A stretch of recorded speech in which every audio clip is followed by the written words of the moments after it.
Yesterday beta we have learned about distance time graph, and in just few seconds I will revise it. Yesterday what I told you in distance time graph, this is a distance time graph. In distance time graph, actually there are three sketch. One sketch is when there is a horizontal line, and we called it the object is at rest, because at every second this perpendicular line has equal length, and this perpendicular, okay, let me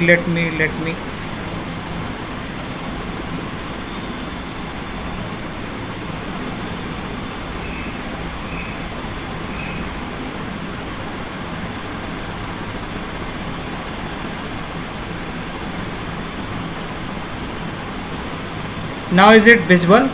Screen is visible. You can see the screen. Everyone can see the screen. Okay, fine, better, thank you.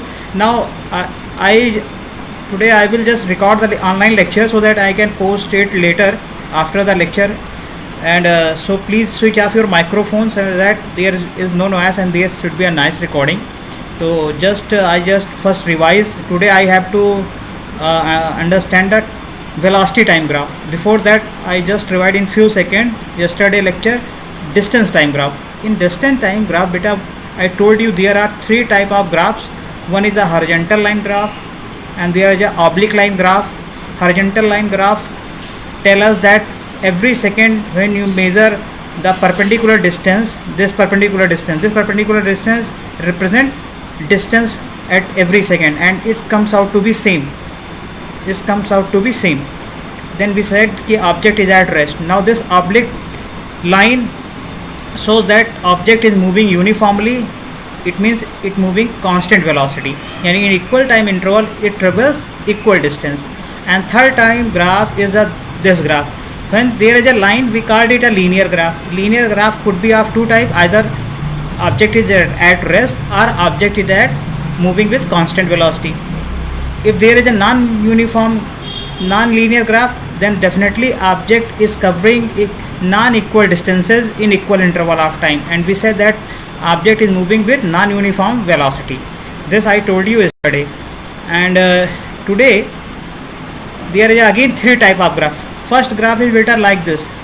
On this axis will represent velocity, and velocity could be in meter per second, it could be in kilometer per hour, whatever, but most of the time we will study it in meter per second. And in horizontal line, that is on x-axis, we represent time. This time is in hour, second, but most of the time we write it in second. Now all the three graphs here, it is a velocity, and on this axis there is a time. Now understand the meaning of this. If I draw a horizontal line on this graph like this is a horizontal line again. What it signifies, ये हमें क्या फिर से बता रहा है कि इसका क्या मतलब हुआ? इसका मतलब ये हुआ कि यहाँ पे सपोज 0 है, यहाँ पे 1 सेकेंड लिखा है, यहाँ पे 2 सेकेंड, और ये गैप कुछ भी हम ले सकते हैं, इससे मतलब नहीं है. ये 3 सेकेंड, ये 4 second, and this is could be 1 metre, 2 metre, this is a 3 meter, and this is 4 meter, 5 meter, whatever. Now ये हमें ये बता रहा है कि यहाँ से अगर ये लेंथ आप मेज़र करेंगे तो इधर हमको वेलोसिटी मिलेगी. तो this length is something greater than 3 point, ये पॉइंट मान लीजिए 3.2 मीटर पर सेकेंड है. इट मीन्स कि at t equal to 0 second velocity is 3.2 metre per second. Now from 1 second again I draw a vertical line, and this line length again comes out to be 3.2 meter per second. Now here again at any second if we draw a perpendicular line, the length of this line become beta 3.2 meter per second. It means किसी भी time पे आप velocity measure कर रहे हैं तो जो velocity आ रही है वो 3.2 मीटर पर सेकेंड ही आ रही है. इसका मतलब ये हुआ कि वेलोसिटी कांस्टेंट है. किसी भी टाइम पे आप वेलोसिटी देख रहे थे तो वेलोसिटी कांस्टेंट आ रही थी. ये चीज़ यहाँ पे, तो यहाँ पे क्या हो रहा था, टाइम डिस्टेंस ग्राफ में डिस्टेंस कांस्टेंट आ रही थी. किसी भी टाइम पे, हर टाइम पे डिस्टेंस क्या आ रहा था, कांस्टेंट आ रहा था, यानी ऑब्जेक्ट मूव ही नहीं कर रहा था. आप कह रहे थे कि वो रेस्ट पे है. यहाँ पे क्या हो रहा है, किसी भी टाइम पे आप वेलोसिटी मेजर कर रहे हैं, at any time velocity 3.2 metre per second आ रही है, तब आप यहाँ पे कहेंगे कि object is moving with constant velocity, object is moving with constant velocity. अब वो आप वेलोसिटी हर सेकंड चेंज नहीं हो रही, एक ही बनी रह रही है, किसी भी सेकंड पे आप मेजर कर रहे हैं वेलोसिटी तो कांस्टेंट बनी रहती है। तो अगर हॉरिजॉन्टल लाइन आता है कभी भी ग्राफ में, तो आप समझ जाइए कोई एक चीज़ तो कांस्टेंट है, वो चेंज नहीं हो रही हो। डिस्टेंस टाइम ग्राफ में पोजीशन नहीं चेंज हो रहा था, डिस्टेंस नहीं चेंज हो रही थी। वेलोसिटी टाइम ऑफ ग्राफ में अगर ये हॉरिजॉन्टल लाइन में वेलोसिटी नहीं चेंज हो रहा है, यानी हर समय वेलोसिटी कांस्टेंट ही बनी रहती है। Second, if I draw oblique line like this here in second graph, अगर ऑब्लिक लाइन हम लोग ले लेते हैं तो यहाँ पे क्या होगा, ये ऑब्लिक लाइन है हमारी और इस तरीके का ये है। इस केस में आप ये देखेंगे कि यहाँ पे मैं ले रहा हूँ 1, यहाँ पे मैं 2 ले रहा हूँ, इस तरीके से मैं 3 ले रहा हूँ। तो अगर आप यहाँ पे 1 सेकेंड ले रहे हैं, यहाँ पे 2 सेकेंड ले रहे हैं, यहाँ पे 3 सेकेंड ले रहे हैं, तो आप ये तभी स्ट्रेट लाइन इस तरीके का मिलेगा कि इक्वल टाइम इंटरवल में इक्वल वेलोसिटी चेंज होगी। आप इस बात को समझिए, there is a equal change, यानी यहाँ से यहाँ तक अगर आपने टाइम इंटरवल 1 सेकेंड का लिया है, 1 सेकेंड का इंटरवल चेंज, ये वाला चेंज 2 - 1 1 सेकेंड, 3 - 2 अगेन 1 सेकेंड, यानी ये चेंज जो हॉरिजॉन्टल चेंज है अगर 1 सेकेंड का है, तो वर्टिकल चेंज जो आएगा, यानी वर्टिकल चेंज इस वेलोसिटी, वो भी इक्वल आएगी। अब ये हो सकती है 2-2 का आ जाए, हो सकता है ये 3-3 का आ जाए, उससे मतलब नहीं है। लेकिन अगर आपने इक्वल टाइम इंटरवल आप ले रहे हैं तो वर्टिकल चेंज भी इक्वल होगा। हो सकता है ये दोनों 3-3 के हों वर्टिकल वाले, हो सकता है दोनों 2-2 के हों, हो सकता है दोनों वर्टिकल 4-4 के हों, लेकिन vertical change is always same and vertical change is here velocity. I hope it is a clear कि in equal time interval there है इक्वल चेंज इन वेलोसिटी, तब हम लोग कहते हैं कि ये यूनिफॉर्म एक्सेलरेशन से मूव कर रहा है, यूनिफॉर्म एक्सेलरेशन, क्योंकि change in velocity upon time acceleration होता है। जब यहाँ पे हम पढ़ा रहे थे आपको कल बेटा, तो हमने बताया था ये वाला कि इन इक्वल टाइम इंटरवल, ये वाला केस जब लिया था मैंने, in equal time interval there is a equal change in distance, और हम ये कहते थे कि कांस्टेंट वेलोसिटी। जब डिस्टेंस इक्वल चेंज हो इक्वल टाइम में तब वेलोसिटी, जब वेलोसिटी इक्वल चेंज हो इक्वल टाइम में तो हम कहते हैं कि एक्सेलरेशन। ये चीज़ आपको समझ में आ गई होगी। तो यहाँ पे हम कहेंगे object is moving with uniform acceleration, और you can say constant acceleration. Uniform को एक दूसरा नाम, there is a constant acceleration, object is moving with constant acceleration. तो आपको लाइन देख के तुरंत पहचानना होगा, this line horizontal lines tell you something is constant, oblique lines tell you that there is a change, but the change is uniform, and the change is sometime if velocity time the change is called acceleration, if the distance time then changes will be with respect to time is velocity. That is a very simple. And third graph, if I make like this graph like this is a non-linear graph. In this graph this is a velocity and this is a time, and velocity and time both are not changing uniformly, यानी equal time interval अगर आप लेते हैं, this ये मान लीजिए आपने 1 second का इंटरवल लिया, और आप यहाँ पे देखते हैं कि दूसरा भी आपने 1 सेकेंड का इंटरवल लिया, ये भी 1 सेकेंड का इंटरवल है। आप ये देखिए कि ये हॉरिजॉन्टल जो गैप है वो 1 सेकेंड का है, horizontal gap is 1 second, but the vertical gap here, vertical gap is this much, here vertical gap is this much. दोनों वर्टिकल गैप आपके बराबर नहीं आएंगे बेटा, vertical gap will not equal. Vertical gap is ये वाला वर्टिकल गैप और ये वाला वर्टिकल गैप अलग अलग आ रहा है, फिगर से भी पता चल रहा है थोड़ा थोड़ा। If vertical gaps are not equal for equal interval of time then we called it non uniform acceleration, non uniform acceleration, or you can say that not constant acceleration, not constant acceleration। हम लोग ये word use करेंगे यहाँ पे। Third question मैंने कल एक आपसे पूछा था कि यहाँ पे अगर ये वेलोसिटी है और ये this is a time graph, कल यहाँ पे मैंने this was a distance and time graph. तो डिस्टेंस और टाइम ग्राफ में जो ये लाइन होती थी वो लाइन आपको वेलोसिटी बताती थी, वेलोसिटी और टाइम में ये लाइन आपको एक्सेलरेशन बताएगी। This will tell you acceleration. किसका एक्सेलरेशन ज़्यादा है, रेड ऑब्जेक्ट, ब्लू ऑब्जेक्ट और ब्लैक ऑब्जेक्ट। डेफिनेटली मैंने कल आपको बताया था कि जिसका इंक्लाइनेशन ज़्यादा हो जाएगा means angle from time axis, जिसका ज़्यादा होगा दिस इज θ1 या this is red, this theta is for blue, this theta is for black. The red object has higher acceleration as compared to blue and black. It means acceleration of red object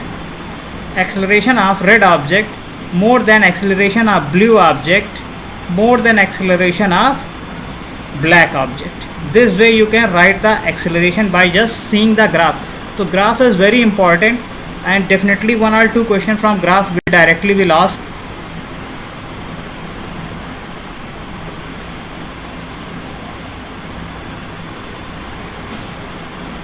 This was the third point. I hope कि everyone it is till now it is clear. Now from these 3 points, if there is a doubt, I just want, if anyone has doubt, please tell me. I will try to explain it. Otherwise I proceed for next heading. हाँ बेटा बताइए, किसी को doubt है कोई? Should I proceed ahead? Hello? Hello? My voice is audible?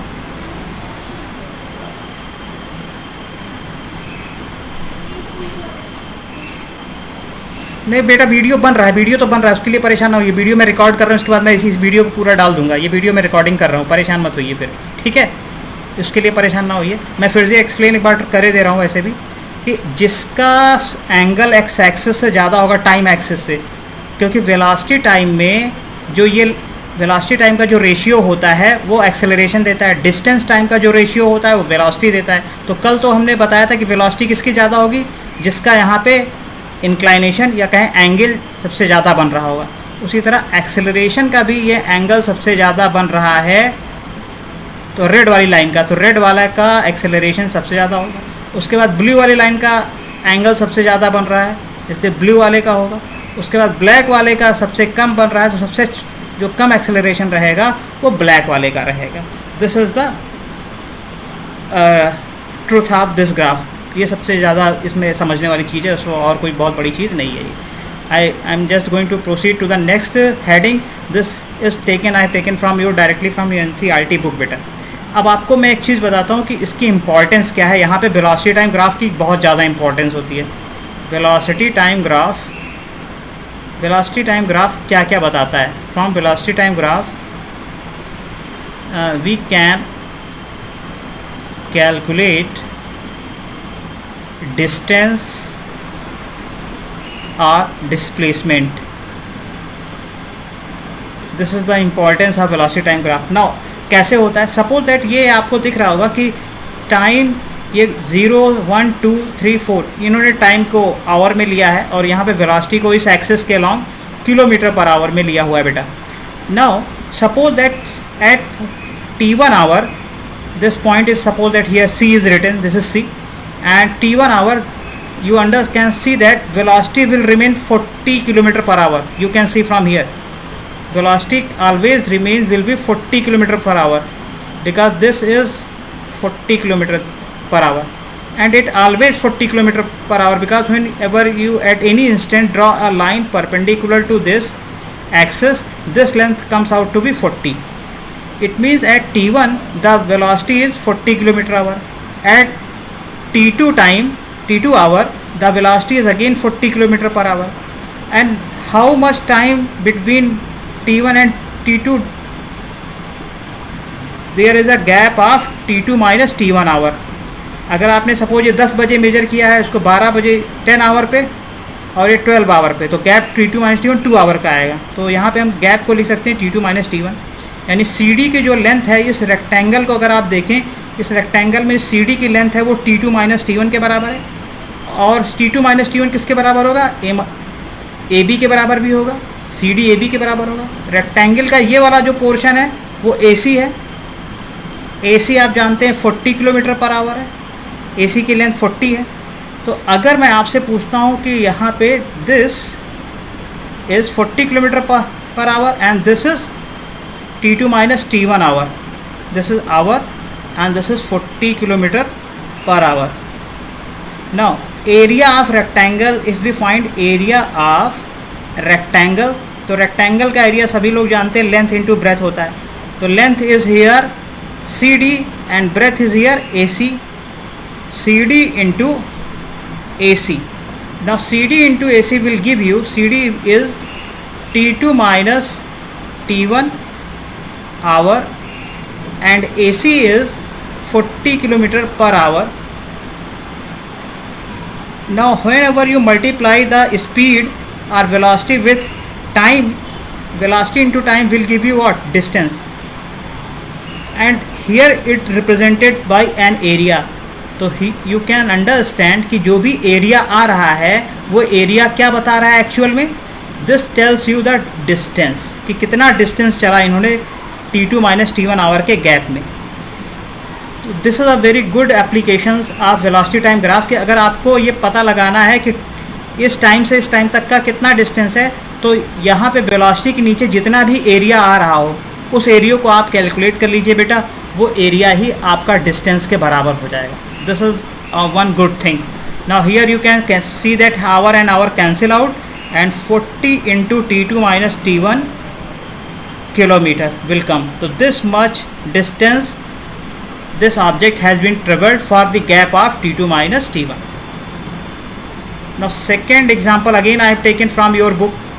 Now from graph you can see that this line is a oblique line. So of course the object is moving with constant acceleration. Object is, क्योंकि ये एक line है वो भी oblique है, moving with constant acceleration. इस line को देख के आपको तुरंत दिमाग में आना चाहिए कि कांस्टेंट एक्सेलरेशन से मूव हो रहा है। एनीवे कांस्टेंट एक्सेलरेशन से मूव हो रहा है वो तो आपको पता चल गया। Next point you have to understand कि यहाँ पे T1 आवर पे आपका ये वाला वेलोसिटी कितना होगा वो आपको मालूम हो सकता है। सपोज दैट यहाँ से आप इसकी लेंथ आपको पता करनी है, तो ये लेंथ आपको सपोज दैट यहाँ से यहाँ तक परपेंडिकुलर आपने डाला और ये कोई लेंथ आएगा यहाँ से यहाँ तक, जो भी लेंथ आए वही, जो लेंथ इतना होगा वही लेंथ इसका होगा। और ये गैप दूसरा आपका T2 पॉइंट लिया गया है, उसको C बोला गया है। तो यहाँ पे आपका ये डिस्टेंस जो इसके नीचे आ रहा है पूरा ये डिस्टेंस अगर आपको पता करना है कि T2 से T1 तक कितना, T1 से T2 के बीच में कितना डिस्टेंस उसने चला है, तो आपको ये पूरा एरिया पता करना होगा। एक ये पूरा, इस एरिया को दो पार्ट में डिवाइड आप कर लीजिए, एक रेक्टेंगल में डिवाइड कर लीजिए, एक रेक्टेंगल में। रेक्टेंगल का एरिया ऐड कर दीजिए और इस स्क्वायर का एरिया ऐड कर दीजिए। ये दोनों एरिया का सम आपको बता देगा कि कितना डिस्टेंस इसने ट्रेवल किया है। आपको इसकी ज़रूरत ही नहीं है कि वेलोसिटी क्या रही होगी, कितनी रही होगी, कुछ नहीं। आप केवल ये समझिए कि you have to find the area and the area is can be found very easily. You divide it into two part, one is a rectangle and another is a triangle. तो एरिया ऑफ ट्रायंगल पहले मैं पता करता हूँ। Area of triangle, this is a right angle triangle and half base into height will be the area. So what is the base? This is AD. AD is the base, half base, and what is the height? Height is ED. Height is ED. This is the area of triangle. And now you can write what is AD.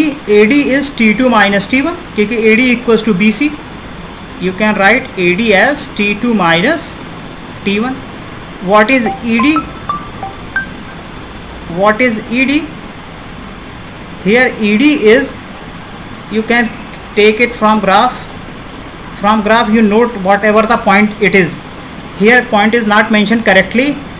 तो I just suppose यहाँ पे आपका ये 30 था, ये कुछ और 31 होता है, 32 होता है, ये 33 लिखा होता है। समझने के लिए this is just I am taking example. ये 20 है और इसको आप 19 मान लीजिए, this is 19। Then what is the this length? 33 minus 19. You can find the gap, and this will be equal to ED. So that you can find the value of ED. But I have just written down this as ED. Similarly, area of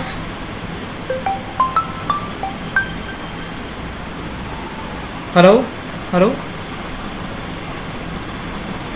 अभी आप बाद में के class के time पे आप phone मत करा करिए प्लीज़।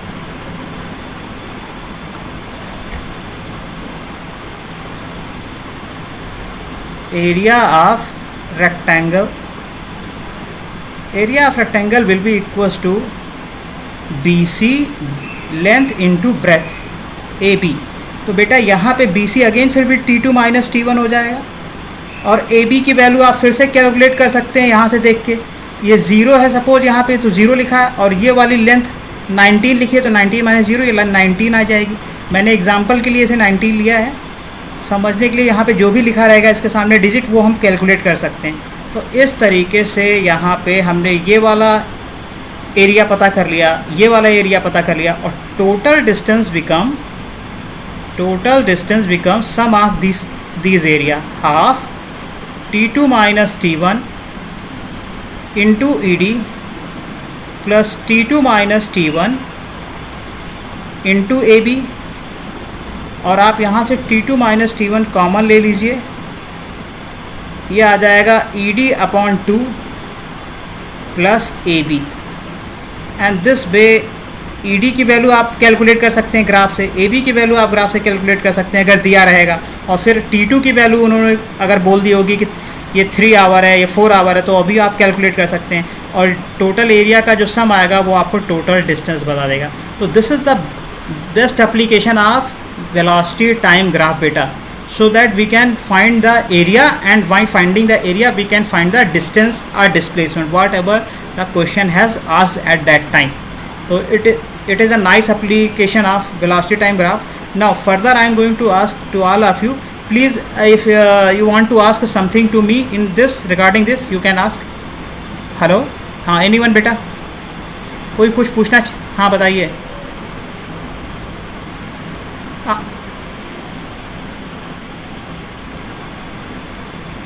बेटा नहीं, वो उससे मतलब देखिए फिगर बेटा जो बना हुआ है ना, ये फिगर जो बना हुआ है, हम तब तक ये नहीं कह सकते कि ये स्क्वायर है जब तक हमको ये पता ना चल जाए कि दोनों लेंथ इक्वल है। हमने कहा ना ग्राफ पे यहाँ कुछ भी लिखा आ सकता है, ये देखने में देखिए बनाने की बात नहीं है, बात ये या तो हम श्योर हो जाए कि ये लेंथ और ये लेंथ इक्वल है, देखने पे मत जाइए फिगर, जब तक आप पूरी लेंथ सही से कैलकुलेट ना कर लीजिए।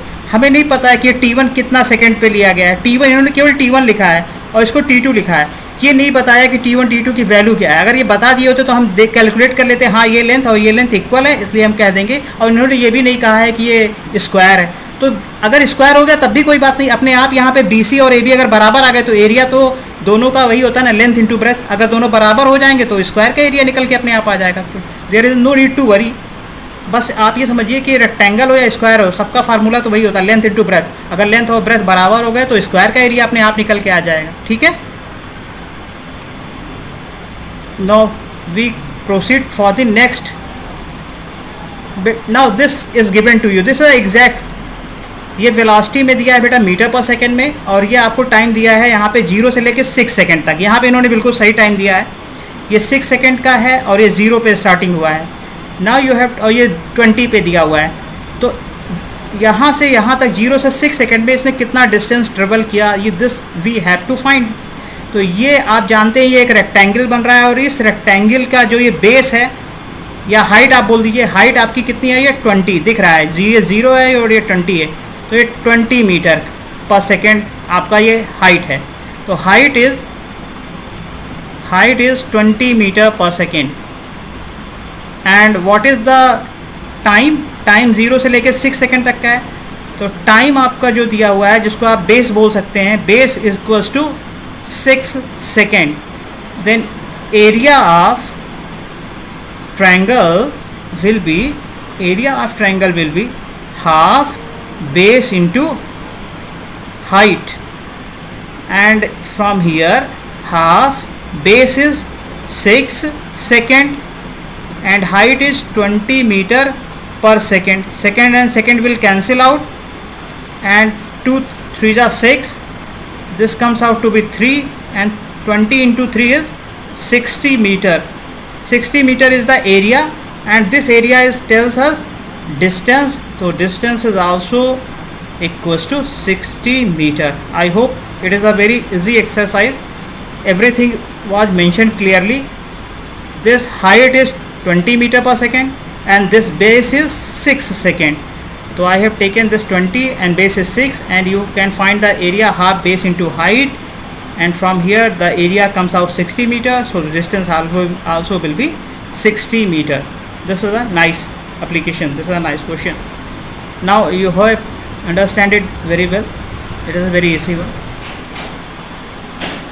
Next point for us, now suppose this graph is given to you.